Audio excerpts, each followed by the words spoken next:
So what's up mga master, welcome back agad sa aking channel, Dillon Motovlog. At ito may bago tayong tutorial na gagawin. So ito may papalitan tayong pyesa kasi itong ating brake light ay naputol na yung spring, So may nakita tayo sa Shopee na pwede palang alternative na pyesa dito. So ang tawag dito ay brake light hydraulic switch. So papalitan natin tong ating switch ng brake light, at ito papalit natin. So nabili ko ito sa Shopee ng halagang 195 lang, 150 lang yata kasama ng shipping fee, kaya naging 190 plus. So ito papalitan natin mga master. Let's go. So ito tinutulungan tayo ni Kuya Anthony para ikabit itong hydraulic switch. So madali lang itong gawin mga master kasi papalitan mo lang naman yung nasa ibabaw ng ating caliper. At ayun, kung yung dulo ng ating switch ay female or male, kailangan nating palitan ito. Pero sakto itong nabili natin is susuksok na lang doon sa sa switch niya. So hindi na natin kailangan putulin yung wirings niya. So ito tinanggalan ni Kuya Anthony ang ating yung luma. Tapos ito yung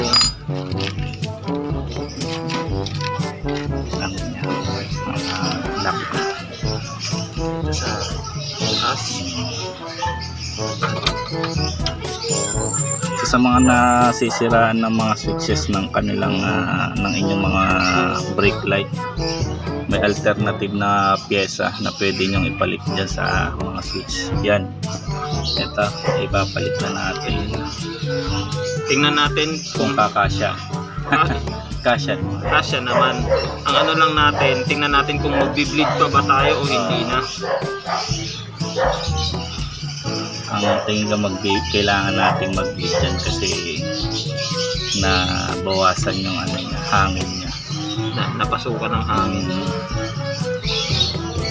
Lumabas yung hangin. So madali lang naman pala to.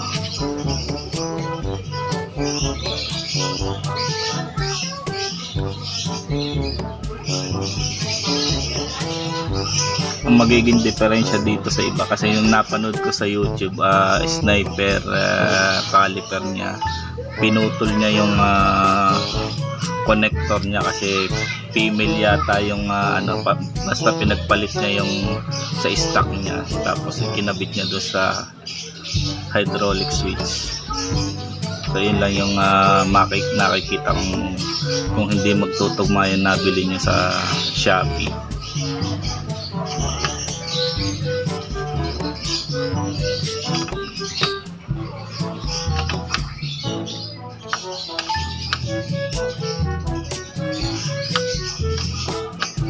Kaya nalaman kong pwede pala yung hydraulic switch kasi nagtanong ako ng spring dito na pwedeng pampalit. Sinuggest niya yan.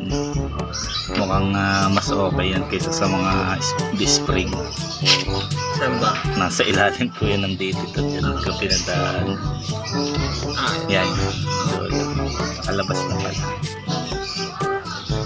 Okay, dito sa likod. Dito na lang. Hindi naman siguro anay niya ng gulong.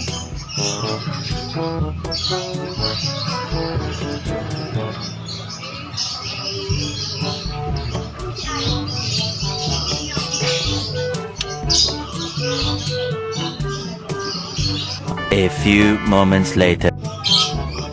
So ayan mga master, tapos na nating may kabit itong brake light hydraulic switch, at testingan natin ngayon kung gumagana.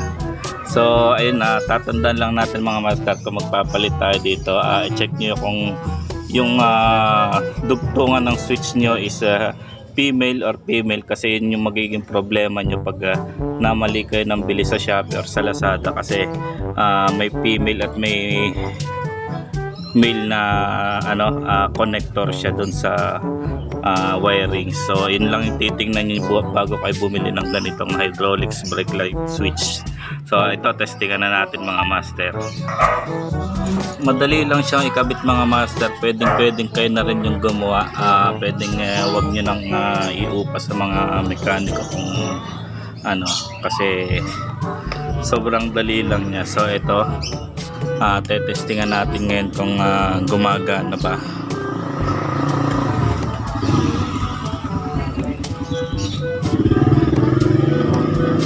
Set up muna natin ang ating camera.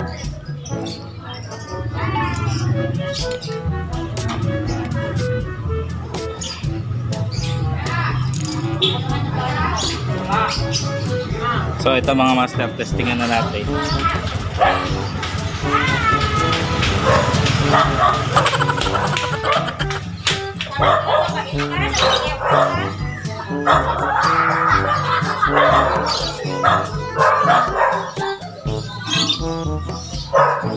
So ano siya, naka park light. Patay natin park light. Tingnan natin. Mga master, gumagana na siya.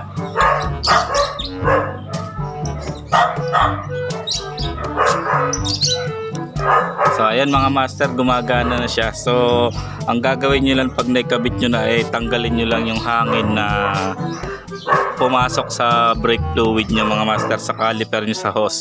Bale i-bleed nyo siya sa ano niya, dito or dito pag naikabit nyo na, kasi may hangin siya na pumasok pag binuksan nyo to. So ayun, ganun lang kasimple mga master. So sana may natutunan kayo dito sa video na to at nagka-idea kayo na pwedeng pamalit sa inyo mga brake light switch pag nasiraan kayo ng ganitong parts. Alright mga master, hanggang sa muli at maraming salamat sa panonood. Huwag kalimutan mag-subscribe para sa mga ibang tutorial na gagawin natin dito. Let's go!